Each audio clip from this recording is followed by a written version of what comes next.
સુરેન્દ્રનગર જિલ્લામાં ગુનાહિત પ્રવૃત્તિઓ દિવસે ને દિવસે વધી રહી છે, ત્યારે લખતર તાલુકાના બાબાજીપરા ગામ અને નર્મદા કેનાલ વચ્ચે બિયર ભરેલી એક કાર આવી રહી છે, જેની બાતમી લખતર પોલીસને મળતા પોલીસ દ્વારા વોચ ગોઠવવામાં આવી હતી.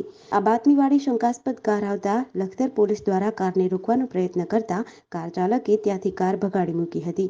ત્યારે લખતર પોલીસ દ્વારા કારનો પીછો કરવામાં આવ્યો હતો. આગળ જતા બિયર ભરેલ કાર ચાલકે સ્ટીયરિંગ ઉપરથી કાબુ ગુમાવતા કાર રોડની ખાઈમાં ઉતરી ગઈ હતી. કાર ચાલક કાર મૂકીને ફરાર થયો હતો. લખતર પોલીસના હેડ કોન્સ્ટેબલ યશપાલસિંહ ઝાલા તેમજ હેડ કોન્સ્ટેબલ દિલીપભાઈ અજાણા તથા અનિકેતસિંહ સિસોદિયા દ્વારા કારની તલાશી લેતા કારમાંથી 1011 નંગ બિયર ટીન મળી આવ્યા હતા.